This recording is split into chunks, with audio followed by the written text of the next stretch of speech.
This is Mac OS Ken. A bit of iPhone news. Apple wants to go back to school with the kids, and money for Apple's education initiatives. It is Friday, the 18th of June, 2021. I'm Ken Ray, and this is news from Mac OS Ken, brought to you by yours truly and sponsored by Fundrise, the future of real estate investing. Learn more at fundrise.com/macosken. This show is also sponsored by the Business Movers podcast from Wondery. Now in Season 5, The Enlightenment of Steve Jobs. It's a 4-part series, and I am partway through the 4th episode right now. And it's sad. Jobs was diagnosed with cancer. He was in remission. Cancer came back. He's running out of time, and he knows it. So, hurry up and do iPhone and do iPad and sell Pixar to Disney. We're catching up now to stuff that I remember vividly. Stuff that I told you about on this show over the last 15 years. And it gets me. I want to yell at him about putting off his cancer treatment. I want to be in the room again when he brings Bob Iger on stage to announce video for the iPod. Look, even if you know this stuff like the back of your hand, the 4 episodes that make up the enlightenment of Steve Jobs, well, if you're the Apple fan I suspect you are, you can't help but be moved. Listen to Business Movers, the enlightenment of Steve Jobs on Apple Podcasts, Amazon Music, or you can listen 1 week early and ad-free by joining Wondery Plus in the Wondery app. Wondery. Feel the story. Apple still leads in 5G smartphones, though that lead is narrowing. So say numbers from Strategy Analytics. Mac Rumors highlights the market tracker's latest findings. Remember when everybody thought that Apple had messed up by leaving 5G out of iPhone 11? Yeah, the world's funny. While iPhone doesn't seem to have lost anything, losing a year without 5G, it did lose market share from the 4th quarter of 2020 to the 1st quarter of this year. Apple's share of the 5G smartphone market from the holiday quarter was 40.7%. Its share last quarter was significantly smaller, though still enough for first. Breaking down the 1st quarter share, Apple was tops with 29.8%, Oppo was second with 15.8%, Vivo was third with 14.3%, Samsung was fourth with 12.5%, Xiaomi was fifth with 12.2%, and others round out the category with 15.3%. Samsung saw the biggest surge in growth, though Vivo wasn't far behind. Strategy Analytics doesn't say why the sudden surge for competitors, just there was one. In fact, Apple was the only 5G smartphone maker to see the number of 5G smartphones drop from quarter to quarter. It went from selling an estimated 52.2 million units in the December quarter to 40.4 million in the March quarter. While performance of individual players remains to be seen, 5G is officially lit to pop. Strategy Analytics expects 5G unit sales to rise from last year's 269 million to 624 million in calendar year 2021. While iPhone may be going one direction globally, it's thinking different in the Middle Kingdom. Apple Insider has numbers from JP Morgan analyst Samik Chatterjee that show iPhone share increasing in China, even as the smartphone market there slows. Chatman's had a look at the latest data from the state-run China Academy of Information and Communications Technology. For the merry month of May, the piece says, shipments of international devices, which mostly consist of iPhone models, rose 41% month over month in May to an absolute unit volume of 3.8 million. Not only did that beat the 30% average season uptick typically seen at this time of year, according to Chatterjee, it also beat the whole phone market. The industry saw a 16% dip between April and May, according to the report, with the 3.8 million international shipments marking the best month for non-domestic manufacturers in China since May of 2018. And that revs Chatterjee's motor.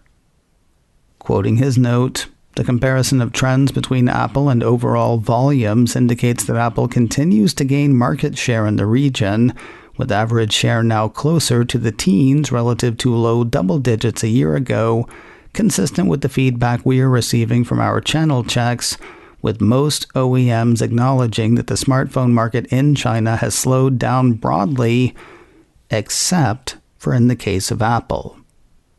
Chatterjee has a buy rating on Apple shares. His price target on the shares is $165.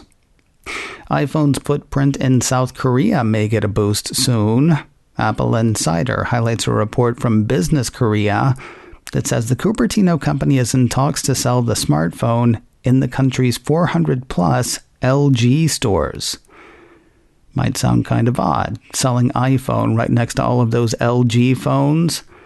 Odd until you remember that LG got out of the smartphone game earlier this year. The piece says talks to sell iPhone in the chain of LG Best shops began soon after. According to Business Korea, according to Apple Insider, such a deal would either see Apple staff joining the stores or LG employees trained on iPhone sales. Either way, the intention is to create separate Apple sections of the stores. Sounds like they'd be giving LG Best shops the U.S. Best Buy treatment. If it happens. Which it may not. According to Business Korea, if LG wants to sell iPhone in its shops, Apple wants the chain to sell the Mac as well. But LG did not get out of the computer business, and so, sticking point. An LG Electronics spokesperson did not deny the negotiations, according to the piece, saying nothing has been decided yet, and we are exploring all possibilities. The kids have been done with school for, 1 week? Maybe 2? Well, it's time to think about sending them back. At least Apple's sales department seems to think so. iDownload blog says Apple has started its annual back-to-school sale in the U.S. Offerings this year include discounts on all models of Mac, the M1 iPad Pro, and iPad Air. Additionally, buyers can get either a free pair of AirPods or a discount on a pair of AirPods Pro. And finally, they're eligible for a 20% discount on AppleCare Plus. Open to new and existing students and faculty, the back-to-school offers run through the 27th of September. More information and buying options are available through Apple's site. It's not just the back-to-school crew paying less for AppleCare Plus. A piece from Mac Rumors says Apple has dropped the price on the extended care plans for MacBook Air and the 13-inch M1 MacBook Pro. That part's kind of weird, actually. According to the piece, AppleCare Plus for MacBook Air has dropped from $249 to $199. That's true for both the M1 models and the Intel-based machines. For the 13-inch MacBook Pro, the piece says Apple has split AppleCare Plus into 2 separate plans for the M1 and the Intel-based models, with pricing for the M1 model lowered to $249, down from $269. Notably, the price of AppleCare Plus for the Intel-based 13-inch MacBook Pro remains $269, so customers opting for the Apple Silicon model now receive a slight discount. Not for the US only. Mac Rumors says the lowered prices for AppleCare Plus are showing for other countries as well. People who have bought AppleCare Plus for one of the aforementioned models recently can contact Apple support for assistance with canceling their current AppleCare Plus plan and purchasing a new one at the lower price, according to the report. More news in a moment, but first a word from Fundrise. the future of real estate investing. You know what's exciting? The Fundrise app. The exciting part is seeing my investment at work. Yes, I have a Fundrise account. Super simple to set up.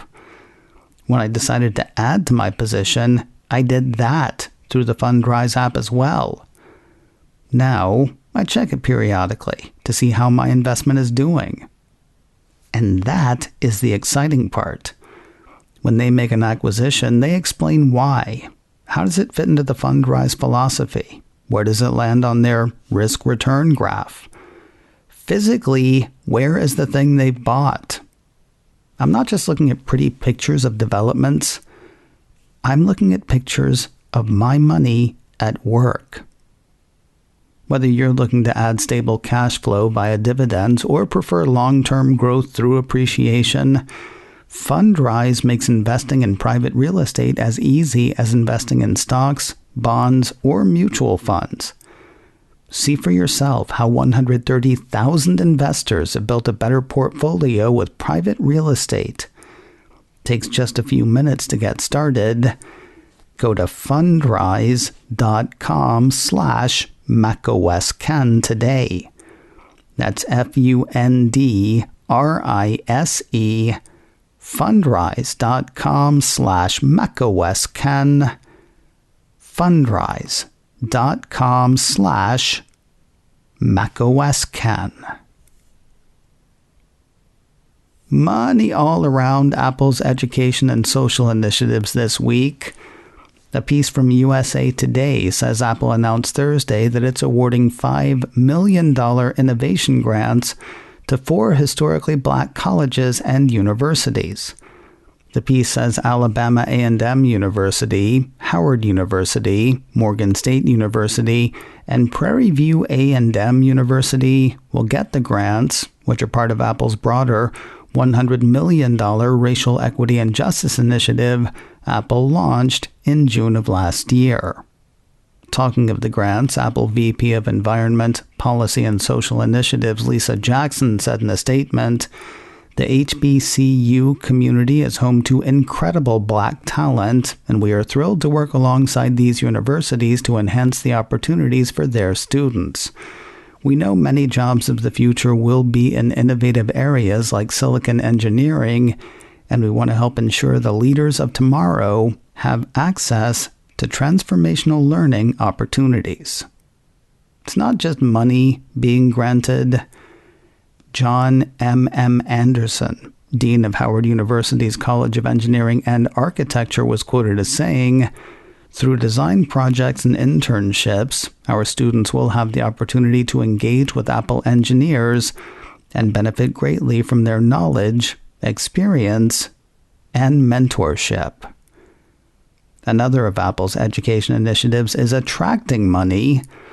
A piece from Apple Insider says the Gilbert Family Foundation, a Detroit-based nonprofit, will give a multi-million-dollar grant and provide mentor support to Apple's new developer academy in Detroit.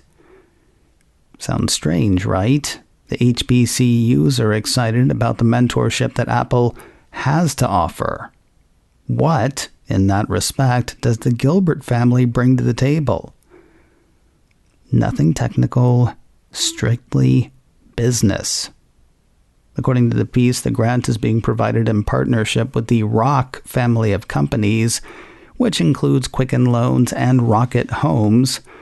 Businessman Dan Gilbert owns Rocket Ventures and also founded the Gilbert Family Foundation with his wife Jennifer. Additionally, Rocket Ventures said it will draw on its network of businesses to propose mentor and student pathways. Cha-ching! I apologize, that was gauche. Mr. Gilbert is quoted in the piece saying, "Apple's arrival in Detroit has the potential to impact generations of Detroiters by offering new, unique pathways to join the tech renaissance. As Detroit's tech sector strengthens, we need to invest in intentional programming like the Academy to advance equity and remove barriers to entry for members of our community." If you've forgotten what the Academy is, Apple Insider says the Apple Developer Academy will provide coding and technology education to the community. Learning will be provided free of charge to all students regardless of academic background, while priority admission will be given to Detroit residents. The exact amount of the Gilbert Family Foundation grant has not been disclosed, but it stands to reason. Cha-ching. And finally today, Apple TV Plus has given the world a first look at a pretty high-profile series. The company issued a press release Thursday announcing a release date for the limited series The Shrink Next Door. The release says the new dark comedy, featuring a star-studded cast led by Will Ferrell and Paul Rudd, who also serve as executive producers, will make its global debut Friday, the 12th of November, on Apple TV Plus, with the first 3 episodes. As for what it's about, and skipping the plot points, Apple says the series explores how a seemingly normal doctor-patient dynamic morphs into an exploitative relationship filled with manipulation, power grabs, and dysfunction at its finest. Sounds like it's heavy on the dark as far as dark comedy goes. The company also put out a trailer for the show. You can catch that now on YouTube. macOS Can, brought to you by me and sponsored by the Business Movers podcast from Wondery. Catch Business Movers Season 5, The Enlightenment of Steve Jobs, on Apple Podcasts, Amazon Music, or listen a week early and ad-free through Wondery Plus in the Wondery app. This show is also sponsored by Fundrise, the future of real estate investing. Learn more at Fundrise, fundrise.com/macOScan. Advertising handled by Backbeat Media, online at backbeatmedia.com. You can reach me a couple of ways. Info at macoscan.com or call 716-780-4080. Until next time, that is news from macOS Ken. I'm Ken Ray.